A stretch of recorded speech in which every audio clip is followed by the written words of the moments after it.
Saudara-saudaraku, kita kembali bersua walaupun tidak bertemu.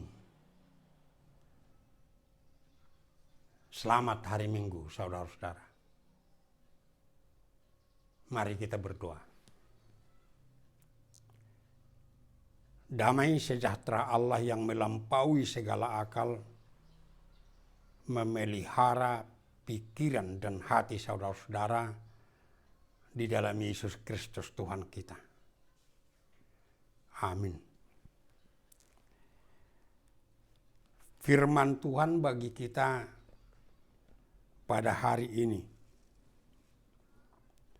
yang tertulis di dalam Kolose 3 ayat 18 sampai 21.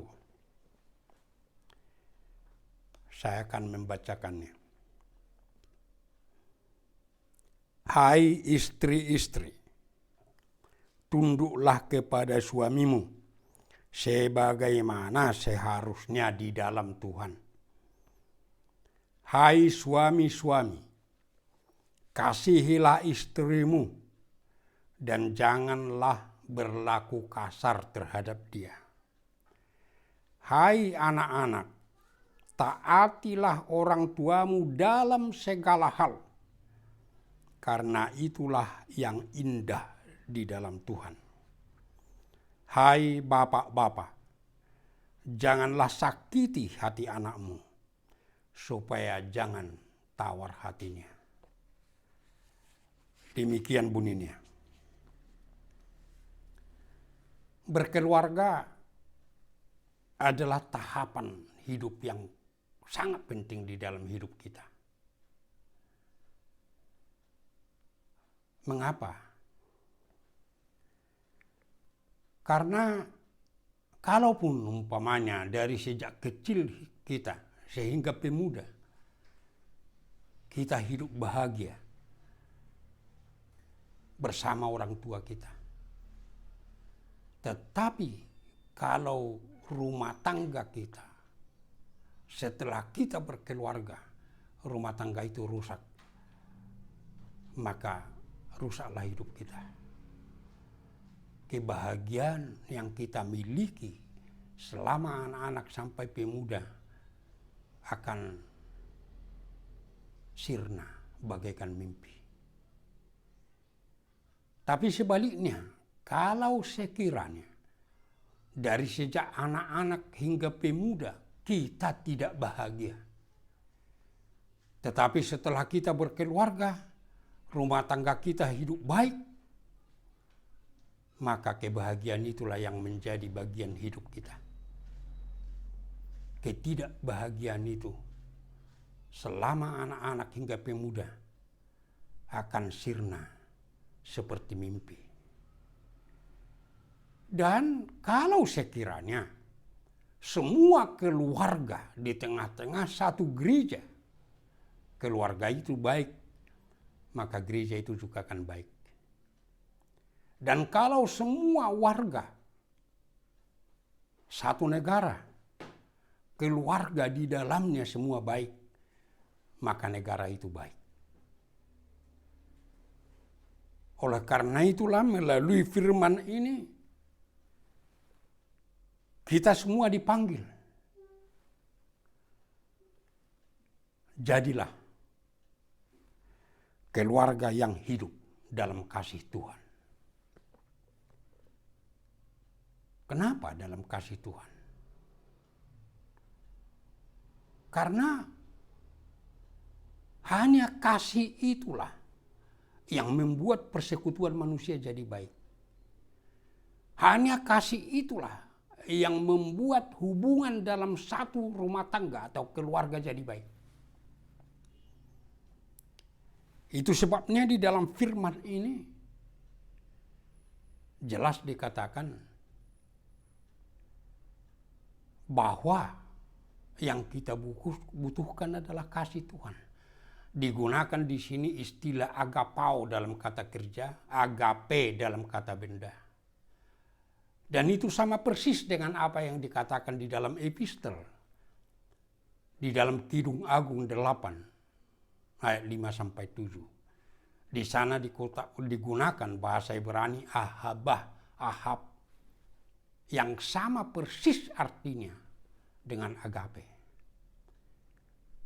Oleh sebab itu kalau dibicarakan di sini mengenai kasih, itu adalah kasih Tuhan, kasih yang murni, bukan cukup hanya cinta asmara, cinta karena nafsu. Bahkan tidak cukup hanya storge, kasih kekeluargaan, tapi agape, kasih yang murni dari Tuhan kita. Di dalam hal itulah saudara-saudaraku, pertama harus kita mengerti apa yang dimaksud dengan keluarga dalam firman ini. Mengapa perlu itu? Karena struktur kemasyarakatan masyarakat Batak itu sangat khas. Dan sepertinya tidak ada struktur kekeluargaan yang seperti itu di semua suku bangsa di dunia ini. Disebutkan struktur kekeluargaan masyarakat Batak, extended family structure. Struktur kekeluargaan yang meluas.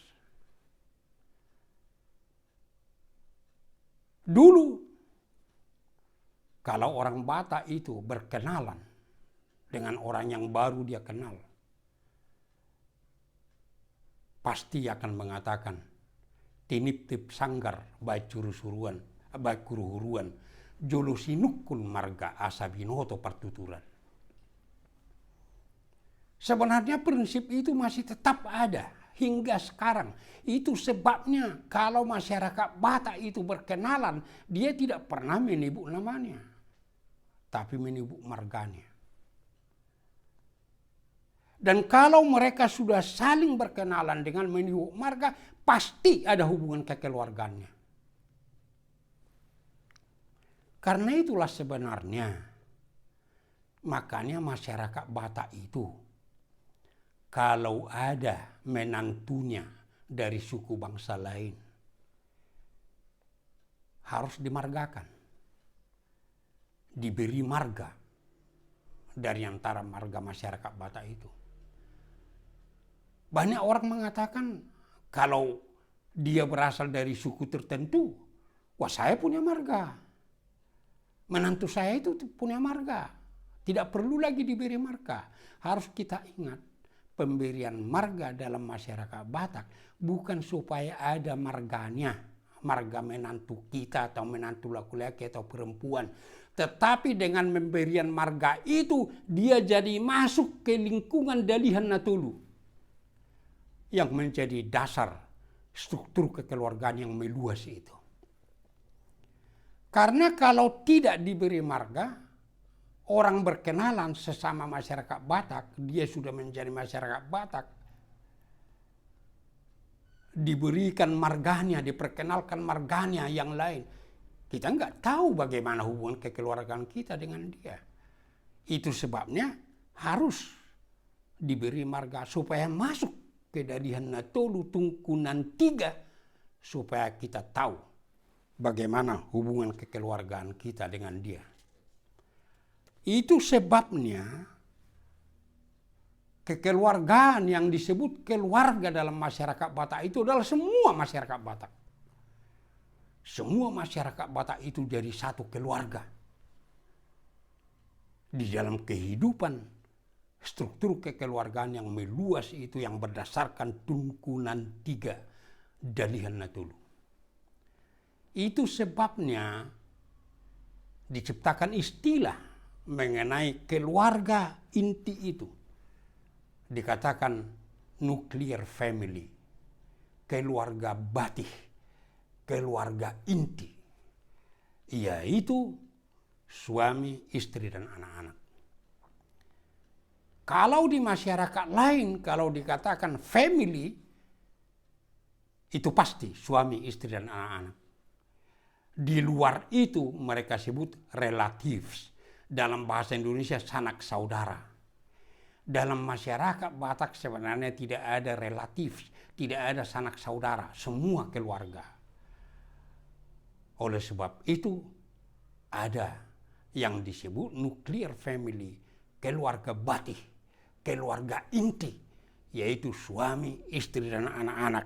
Dan itulah yang disapa melalui firman ini.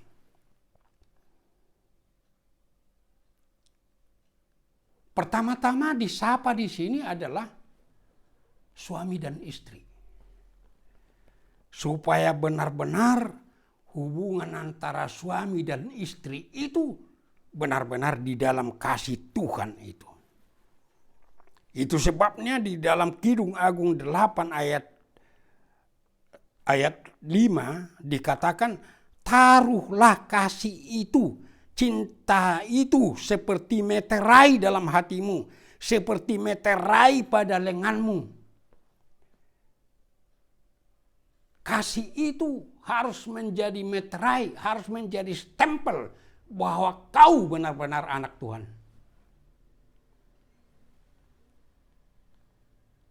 Bahkan harus menjadi meterai dalam seluruh kehidupan kita. Dalam kehidupan yang seperti itulah tegas dikatakan dalam firman ini dan jelas, hai istri, tunduklah kepada suamimu. Itu persis sama dengan apa yang dikatakan dalam Efesus 5 ayat 22. Hai istri, tunduklah kepada suamimu.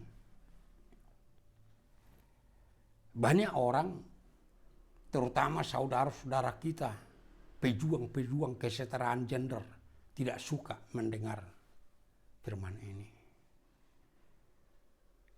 Bahkan ada pendeta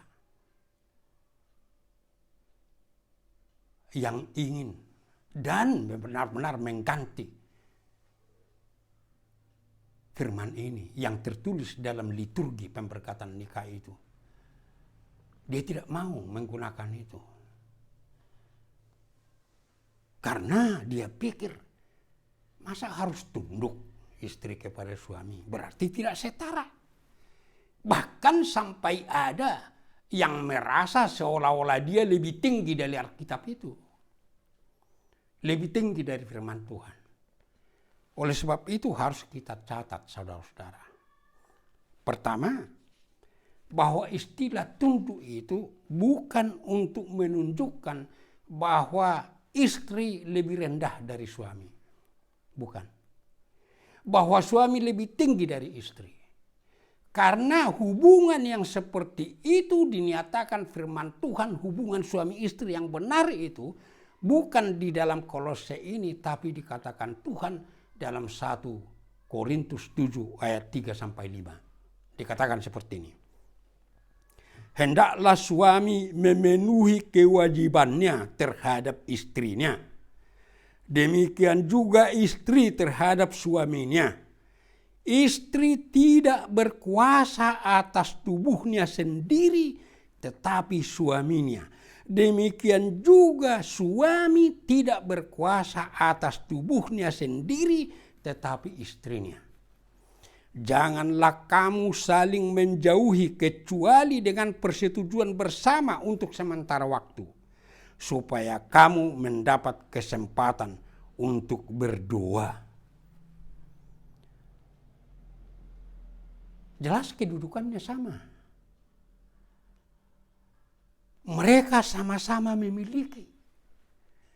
Dan di dalam hidup suami istri itu, suami sudah harus melepaskan haknya atas tubuhnya dan menyerahkan kepada istrinya. Demikian juga istri melepaskan haknya atas tubuhnya, menyerahkan kepada suaminya. Sehingga seluruh kehidupannya itu adalah untuk suami, adalah untuk istri. Sama.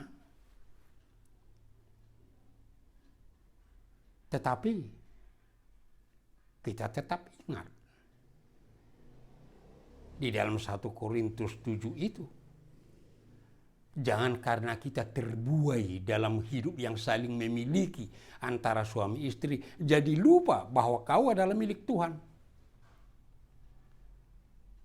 Pemilik yang utama dalam diri kita adalah Tuhan. Oleh sebab itu silakan nikmati kehidupan saling memiliki, tapi jangan terbuai. Ingat tetap Tuhan adalah pemilikmu. Makanya dikatakan dalam firman itu, harus ingat berdoa, harus ingat beribadah kepada Tuhan. Yang kedua, saudara-saudaraku, perlu kita sadari selama kita masih hidup di dunia ini harus ada tatanan sosial. Di dalam keluarga harus ada pemimpin, harus ada kepala keluarga. Sama saja itu dengan gereja. Semua pendeta di dalam gereja kita adalah hamba Allah. Dan kedudukannya sama. Sebabnya di aturan-peraturan ditekankan bahwa pendeta itu semua satu dalam kehidupan Praha Maranggion, kakak beradik. Namun walaupun sama, harus ada kita pilih Eporus. Karena harus ada kepala supaya rapi tersusun. Dan semua harus tunduk kepada dia, kepada Eporusnya, bukan kepada anak-anaknya, bukan kepada siapa-siapa, kepada Eporusnya. Harus tunduk supaya rapi tersusun. Demikian juga dalam hidup keluarga, supaya rapi tersusun, harus ada kepala keluarga itu. Kepala keluarga itu menurut firman Tuhan dia adalah suami. Itu sebabnya dikatakan di dalam firman ini bahwa istri harus tunduk kepada suami dalam kasih, dalam Tuhan. Sehingga bisa kita hidupi, semua istri bisa menghidupi sebagaimana yang dikatakan di dalam Amsal 31 ayat 11, 12, dan 23. Dikatakan begini. Hati suaminya percaya kepadanya. Suaminya tidak akan kekurangan keuntungan.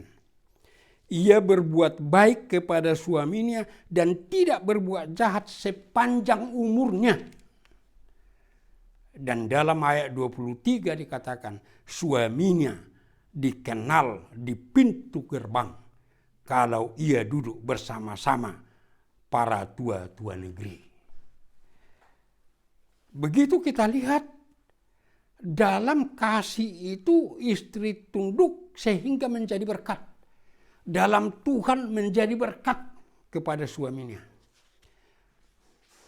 Dan dengan demikian bisa tercapai seperti peribahasa yang mengatakan, behind a great man there is a great woman. Di belakang seorang laki-laki yang terkenal pasti ada seorang perempuan. Kalau saya mengatakan behind a great man must be a great woman. Jadilah istri yang seperti itu. Itu sebabnya kepada suami juga jelas dikatakan, bukan hanya kepada istri. Dikatakan kepada suami, hai suami-suami, kasihilah istrimu. Kasihilah. Dan di dalam Efesus 5 ayat 25 dan seterusnya, jelas disebutkan di sana kasih itu seperti Kristus mengasihi jemaat. Harus kasih Kristus itu. Dan dijelaskan di sana pertama, suami harus menyerahkan diri sepenuhnya kepada istri. Sebagaimana Yesus memberi diri sepenuhnya kepada jemaat. Yang kedua, membangun hidup istri. Sebagaimana Kristus membangun kehidupan jemaat, suami harus membangun hidup istri, menguduskannya. Kalau ada yang kurang menurutmu pada istrimu, bukan untuk dicela, bukan untuk marah, tapi tugasmu adalah untuk membangun.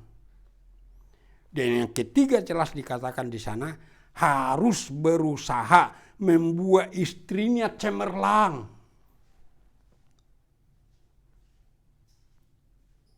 Dan itu enggak benar kalau ada umpamanya orang mengatakan, orang tua perempuan, wah dulu waktu sama kami anak saya, kok begitu baik? Setelah menikah dengan menantu kami jadi begini. Wah, itu nggak bisa. Itu tanggung jawabmu.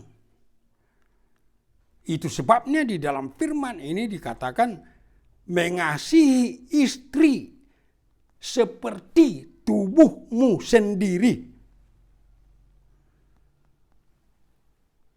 Dan dikatakan dalam bentuk jangan berlaku kasar kepada istrimu.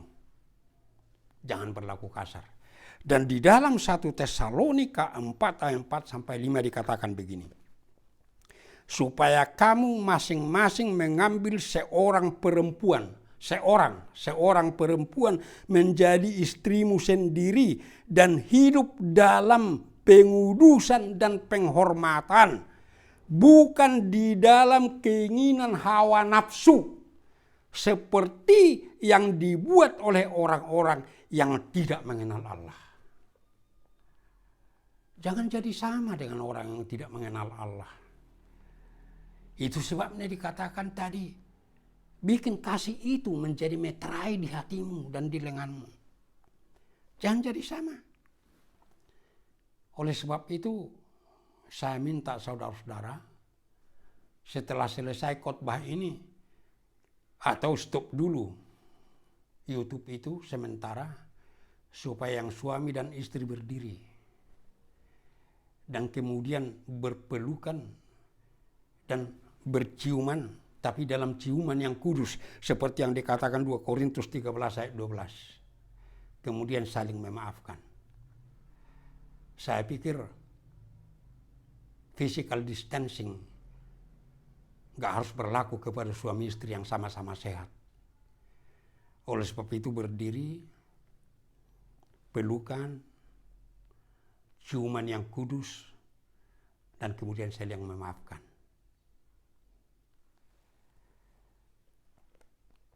Dan kemudian saudara-saudaraku, di dalam keluarga Bati itu dijelaskan oleh Tuhan melalui firman ini bahwa hubungan orang tua dan anak-anak harus tetap juga dalam kasih Tuhan. Yang pertama, disapa anak-anak supaya anak-anak taat kepada orang tuanya dalam segala hal.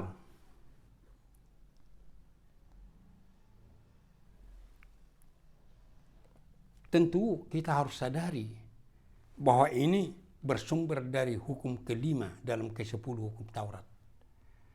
Hormati orang tuamu.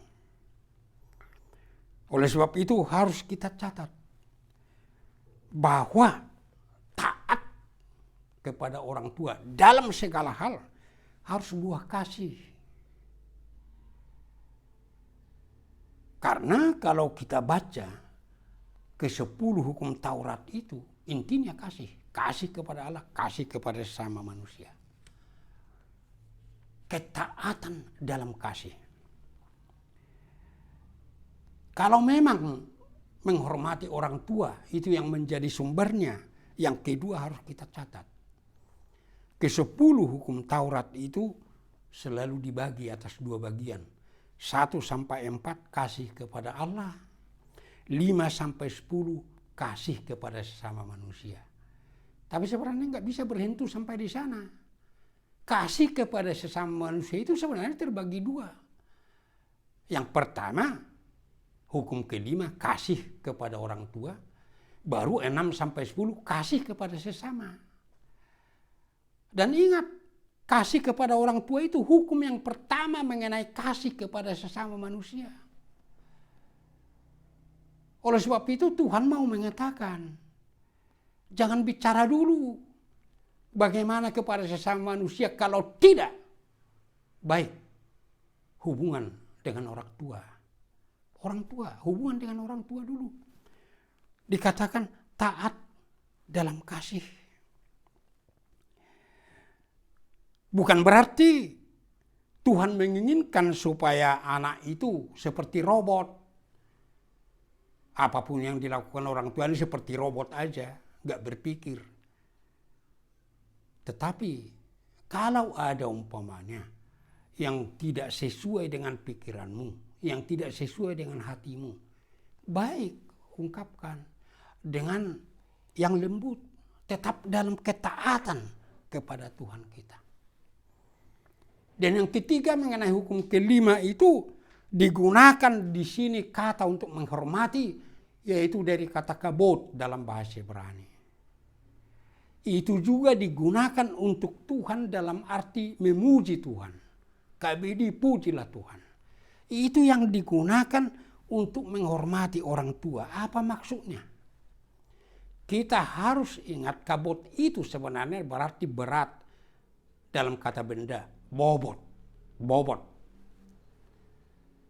Karena bobot orang tua itu sebagai wajah Allah menciptakan dan memelihara anak-anak,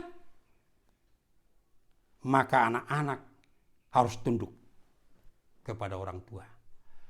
Bahkan untuk berbicara pun sebenarnya tidak bisa tegak kalau menurut hukum kelima itu. Harus tunduk. Dan kemudian ketundukan itu dilakukan dalam seluruh hidupnya. Seperti yang dikatakan di sini, dalam segala hal. Dan jangan karena terpaksa. Tetapi dalam kasih. Dan terutama ingat, karena itulah yang indah bagi Tuhan. Hai anak-anak, mau indah hidupmu di hadapan Tuhan, pertama hormati orang tuamu. Taat kepada orang tuamu. Dan ingat, menghormati orang tua itu adalah waktu masa hidup. Dan ini yang sering terjadi salah kaprah dalam kehidupan masyarakat Batak. Waktu sehat orang tuanya nggak begitu dihormati. Tetapi sudah sakit-sakitan. Berkumpul mereka semua. Bahkan dikumpul undangan yang besar. Bikin makanan yang enak. Mangalak si panganun na tabo. Padahal nggak bisa lagi dimakan. Mereka yang makan semua. Yang kedua, kalau sudah mati, akan dibikin peti mayat yang bagus, yang sangat mahal harganya. Tapi waktu hidup, orang tuanya mengatakan, anakku, sudah bocor rumah kita. Udahlah perbaiki saja. Memperbaiki yang bocor aja tidak mau. Tapi setelah mati, dibikin peti mati yang begitu besar. Dan lucunya, dibangun lagi tugu yang sangat megah. Padahal waktu hidup nggak dihormati. Itu suatu kehidupan yang sia-sia. Penghormatan kepada orang tua yang sia-sia. Makanya diciptakan itu nyanyian itu. Jangan sesudah mati aku kau menari-nari. Seolah-olah menghormati aku waktu hidup aku. Terutama masyarakat Batak. Ingat itu. Dan hukum ini tidak hanya berlaku kepada anak-anak dan pemuda, bukan. Itu berlaku kepada yang sudah orang tua, bahkan mungkin sudah nenek, yang orang tuanya masih hidup. Bukan hanya untuk anak-anak. Begitu banyak saudara-saudara. Menantu yang tidak mau menghormati orang tuanya. Baik menantu laki-laki, baik menantu perempuan.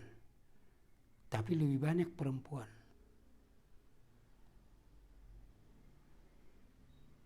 Oleh sebab itu jangan ingat untuk memperingatkan anakmu kamu hebat.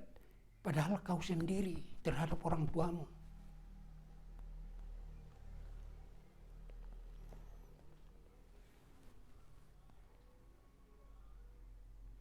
setelah anak-anak disapa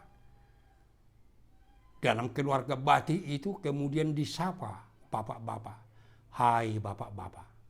Ada yang menarik saudara-saudara, mungkin tidak kita perhatikan. Di dalam ayat 20 dikatakan anak-anak taati orang tuamu. Tetapi di dalam ayat 21, hai bapak-bapak. Kenapa di ayat 21 enggak ikut ibu-ibu disapa? Kenapa kepada anak perintah itu tegas? Taati orang tuamu. Tetapi setelah menyapa orang tua, tidak ikut ibu disapa. Hai bapak-bapak. Jangan sakiti hati anakmu. Tapi sebentar. Jangan membuat ibu-ibu bangga karena itu. Jangan katakan kepada suamimu, kau aja nih yang disapa firman Tuhan. Jangan. Kenapa ibu-ibu tidak ikut disapa? Justru firman ini harus menjadi tuntunan yang sangat tegas bagi ibu-ibu. Mengapa? Firman itu tidak ada diarahkan kepada ibu-ibu karena Tuhan menghendaki. Tak perlu ibu-ibu diperingatkan mengenai itu.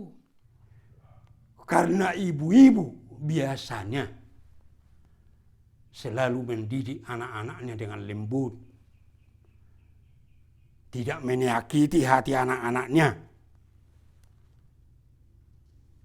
Kasih ibu itu jauh berbeda dari kasih bapak-bapak.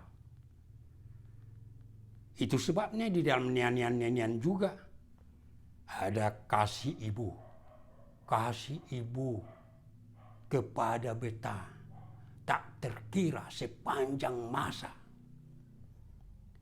Hanya memberi, tidak harap kembali seperti sang surya menyinari dunia. Itu kasih ibu. Gak ada nyanyian yang mengatakan kasih ayah, kasih papa, gak ada.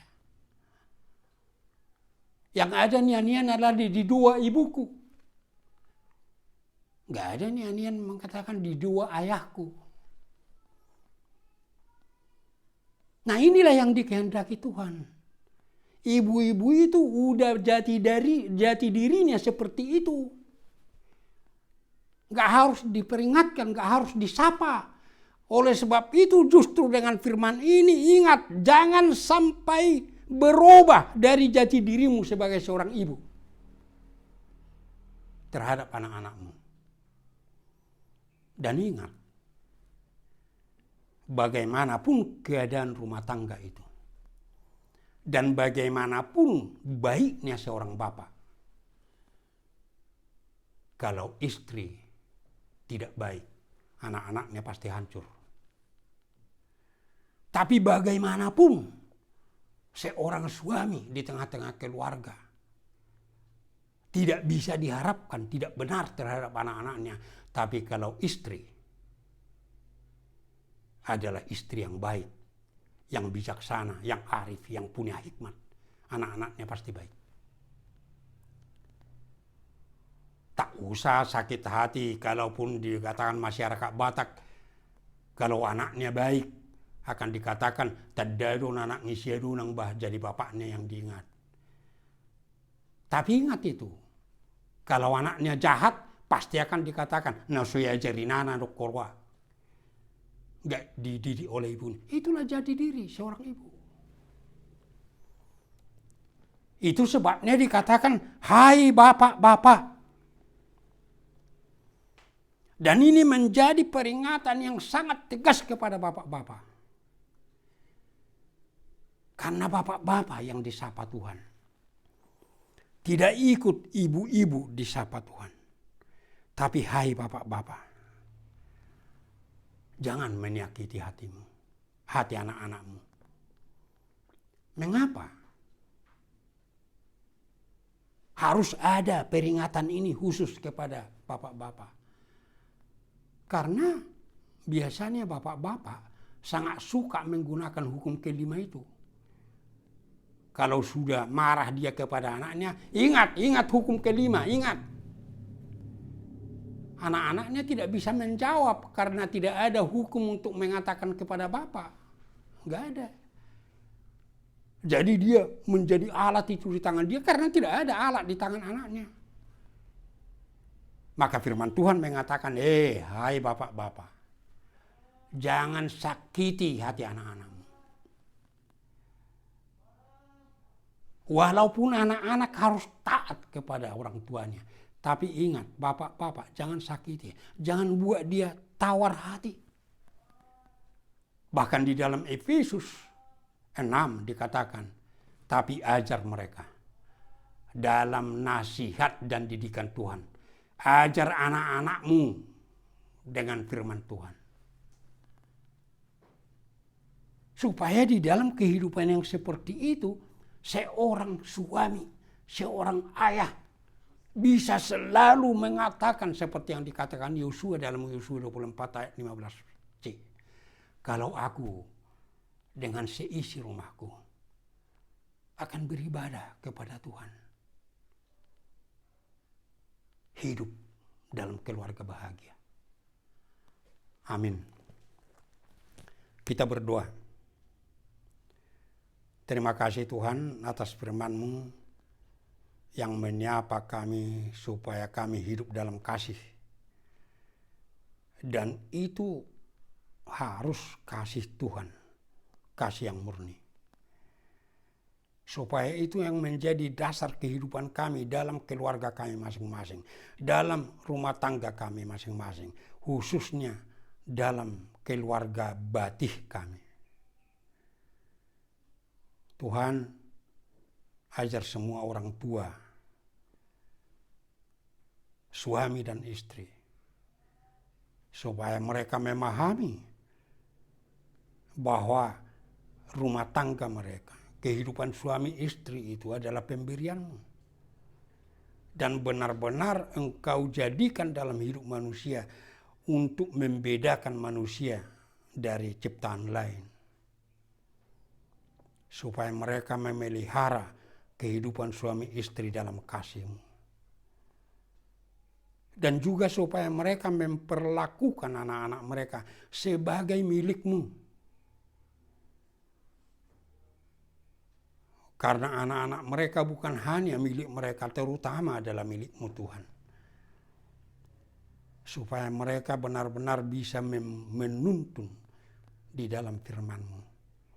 Sehingga semua bapak, ayah, suami di tengah-tengah jemaat-Mu selalu mengatakan, kalau aku dan seisi rumahku akan beribadah kepada Tuhan saja. Supaya dengan berkat yang seperti itu Tuhan, itu juga menjadi berkat bagi semua gereja-Mu. Itu juga menjadi berkat bagi bangsa dan negara kami. Karena keluarga batih yang baik, itulah yang menjadi inti gereja.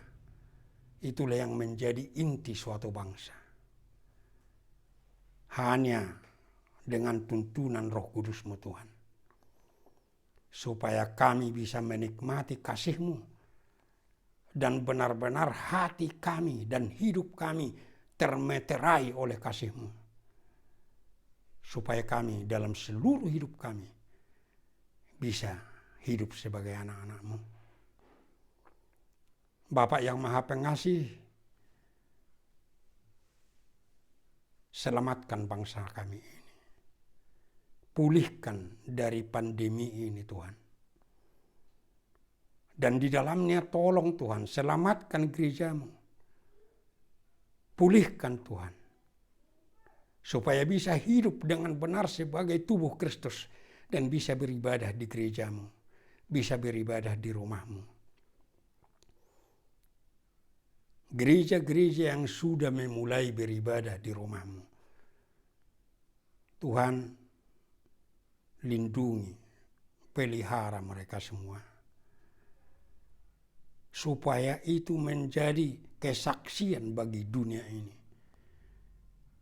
bahwa Engkaulah yang memiliki gereja itu. Demikian juga gereja kami HKIP Pondok Bambu ini yang berencana akan beribadah dalam ibadah terbatas pada mulai tanggal 5 Juli.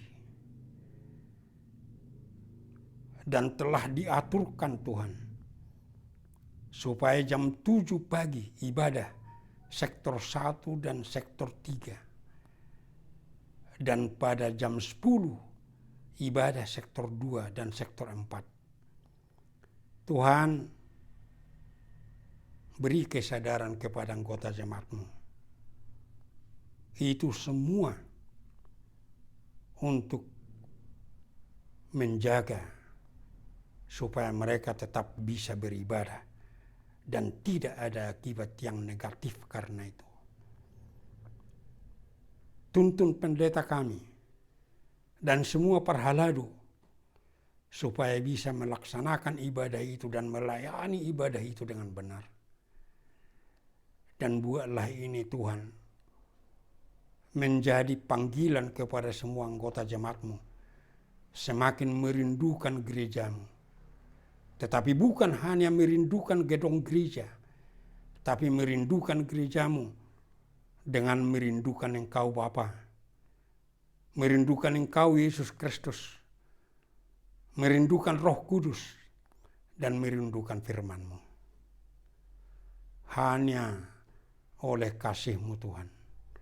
Di dalam Yesus Kristus Tuhan kami, dengarkan doa kami. Amin.